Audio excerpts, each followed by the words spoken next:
What are the excuses that allow a Muslim not to fast? There are two excuses mentioned in the Quran, which is being ill or old age, and the second one is being a traveler. So, being old means that if a person cannot at all fast due to his age, so I'm healthy, I don't have any chronic illnesses, I go and walk on my feet, I do shopping, I 3 to 4 hours before I'm totally drained out and I'm out of power. And this has nothing to do with my health condition. It only deals with the fact that I'm fragile and I'm weak due to my age. This is a legitimate reason for skipping Ramadan indefinitely, because such people will not become younger and healthier. This is the way. He has to feed one poor person per every day he misses. Likewise, someone who is chronically ill, doctors say that there is no way for you to fast in the future because your illness is chronic, it's permanent. Such a person feeds a poor person every day. And the feeding, by the way, which is a common mistake Muslims do, has to be after the ibadah is over. So today is the first of Ramadan. My father is a senior citizen, he cannot fast. So at 12 o'clock, I go and buy food for the poor to feed them. This is not possible. Or I give after sunset 30 days in advance to the poor. This doesn't work. It's not valid. It has to be after sunset. So either you feed after sunset of every day, and not necessarily after sunset.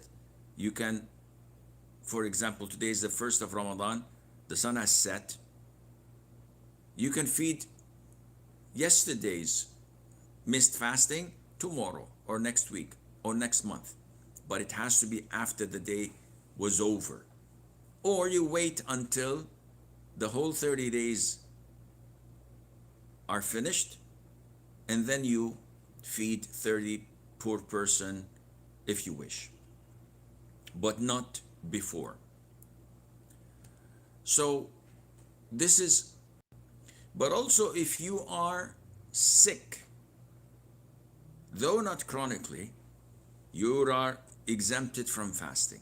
So someone who has an illness, someone who is not capable of fasting a particular day, and let's assume today is the 5th of Ramadan, you had your pre-dawn meal, you woke up at 7 o'clock, 8 o'clock in the morning, and your stomach was turning so bad, you had to throw up, you are entitled to skip fasting because you have a legitimate excuse.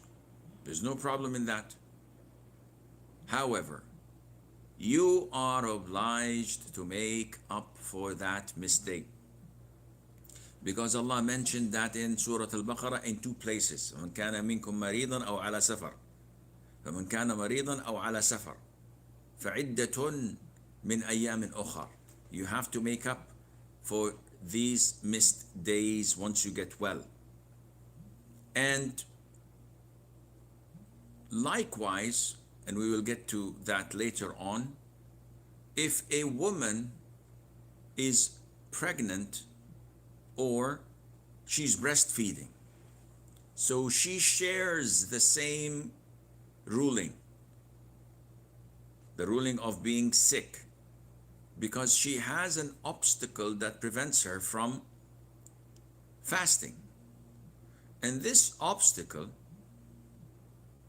is her inability to fast.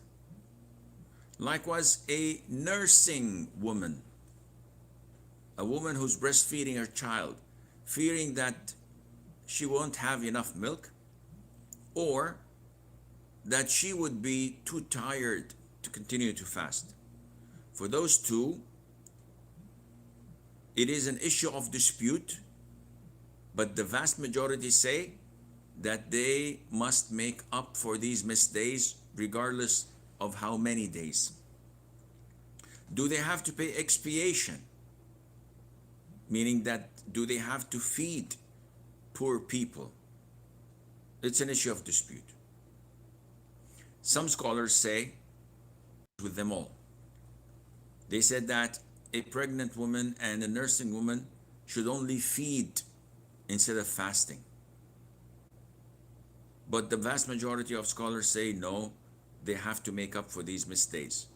And some of the scholars said that, and in addition, they have to feed a poor person with and while making up for these missed days, but this is not authentic.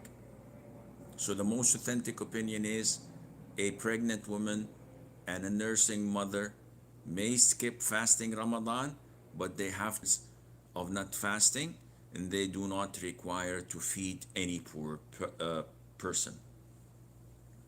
Now, we are still in number 1, but we've entered with it number 5 or 4 or what? Who's counting?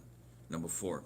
And also number 2, which is traveling. And the traveler shares the same ruling with a person who's sick but able to skip days of Ramadan when he's traveling, but he has to make them up later on.